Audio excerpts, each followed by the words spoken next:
दोस्तों मैं हूं आपका राज और आप देख रहे हैं डियर कैमियो यूट्यूब चैनल। दोस्तों आज हम जेईई मेन 2006 में थर्मोडायनामिक्स से जो क्वेश्चन पूछा गया है वो बनाएंगे। दोस्तों आगे बढ़ने से पहले यदि आप हमारे चैनल पर नए हैं तो चैनल को प्लीज़ सब्सक्राइब कर ले ताकि हम आपसे जुड़ जाएं। दोस्तों क्वेश्चन क्या है, the enthalpy change for the following process are listed below. Cl2 gas की dissociation enthalpy 242.3 kilojoule per mole, iodine gas की dissociation enthalpy 151 kilojoule per mole और ICl आयोडीन क्लोराइड गैस की dissociation enthalpy 211.3 kilojoule per mole और I2 solid की sublimation enthalpy 62.76 kilojoule per मोल दिया गया है। Given that the standard state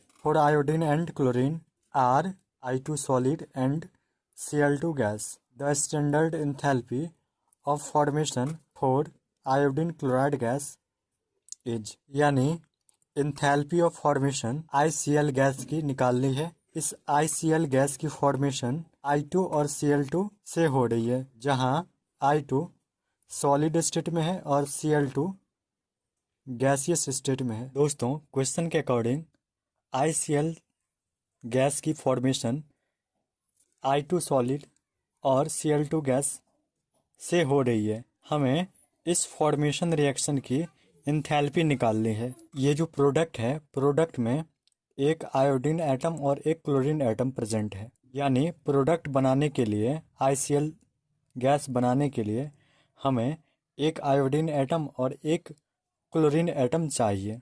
half mole I2 dissociate होकर एक आयोडीन एटम और हाफ मोल Cl2 डिसोसिएट होकर एक क्लोरीन एटम प्रोड्यूस करेगी। आयोडीन एटम और क्लोरीन एटम रिएक्ट करके ICl गैस बनाएगी, जिसकी हमें इंथैल्पी निकालनी है।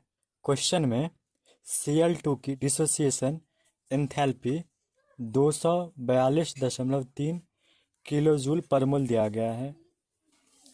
I2 की डिसोसिएशन एनर्जी 151 किलोजूल पर मोल, ICl की dissociation enthalpy 211.3 kilojoule per mole और I2 सॉलिड की सब्लिमेशन इंथैल्पी 62.76 किलोजूल पर मोल दिया गया है।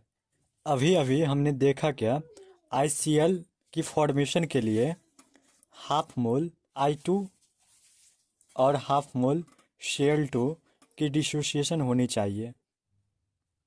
चूँकि पहले रिएक्शन में 1 मोल Cl2 गैस की डिसोसिएशन हो रही है, क्योंकि हमें हाफ मोल Cl2 की डिसोसिएशन करवानी है, इसीलिए हम फर्स्ट रिएक्शन के लेफ्ट और राइट साइड 1/2 से मल्टीप्लाई करेंगे। इसी तरह सेकेंड रिएक्शन को लेफ्ट और राइट साइड 1/2 से मल्टीप्लाई करेंगे और फोर्थ रिएक्शन को भी 1/2 से मल्टीप्लाई करेंगे दोनों तरफ। जब हम फर्स्ट रिएक्शन, सेकेंड रिएक्शन और फोर्थ रिएक्शन को दोनों तरफ 1/2 से मल्टीप्लाई करेंगे तो हम पाएंगे क्या, फर्स्ट रिएक्शन में हाफ मोल Cl2 की डिसोसिएशन हो रही है, सेकेंड रिएक्शन में हाफ मोल I2 की डिसोसिएशन हो रही है और फोर्थ रिएक्शन में हाफ मोल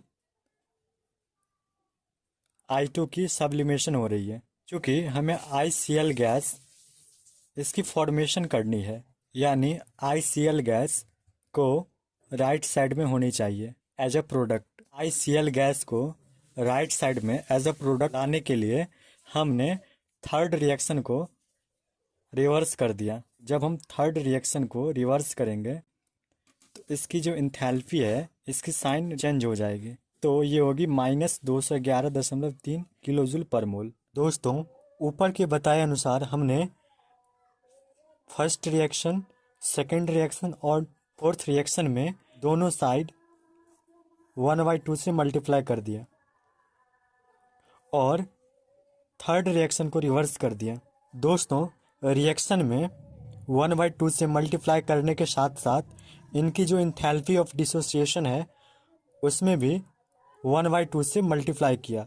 फर्स्ट रिएक्शन की जो डिसोसिएशन एनर्जी होगी वो 242.3/2, सेकेंड रिएक्शन के लिए 151/2, फोर्थ रिएक्शन के लिए 62.76/2, और चूँकि हमने थर्ड रिएक्शन को रिवर्स किया इसीलिए इसकी जो इंथैल्पी ऑफ डिसोसिएशन है वो भी रिवर्स हो जाएगी, यानी नेगेटिव हो जाएगी। उसके बाद हमने चारों रिएक्शन को ऐड कर दिया। तो ऐड करने से होगी क्या, यहाँ जो क्लोरीन एटम है ये और ये वाली क्लोरीन एटम कैंसिल हो जाएगी। ये जो आयोडीन मॉलिक्यूल है ये और ये आयोडीन मॉलिक्यूल कैंसिल होगी। ये आयोडीन एटम और ये आयोडीन एटम कैंसिल होएगी। कैंसिल करने के बाद जो रिएक्टेंट साइड में बचेगी वो है I2 सॉलिड, Cl2 गैस और प्रोडक्ट साइड में ICl गैस बचेगी। यानी रिएक्टेंट साइड में I2 सॉलिड, Cl2 गैस और प्रोडक्ट साइड में ICl गैस। यानी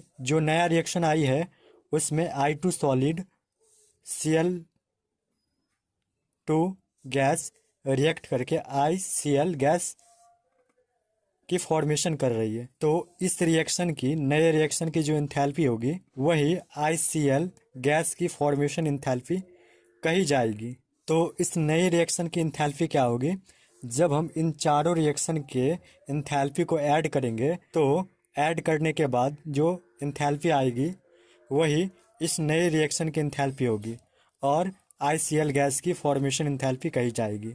तो फर्स्ट रिएक्शन की जो इंथैल्पी होगी वो 242.3/2 यानी 121.15 प्लस सेकेंड रिएक्शन की 151/2 यानी 75.5 माइनस 211.3 थर्ड रिएक्शन की इंथैल्पी प्लस फोर्थ रिएक्शन की इंथैल्पी 62.76/2 यानी 31.38। हमने 121.15 प्लस 75.5 प्लस 31.38 को जोड़ दिया और उसमें से 211.3 को घटा दिया। जब हम इन तीनों वैल्यू को जोड़ेंगे तो ये होगी 228.03 माइनस 211.3। इसको जब हम घटाएंगे तो ये होगी 16.73 किलोजूल पर मोल, यानी इसे अप्रॉक्सीमेट प्लस 16.8 किलोजूल पर मोल लिख सकते हैं कि आंसर सी होगी प्लस 16.8 किलोजूल पर मोल।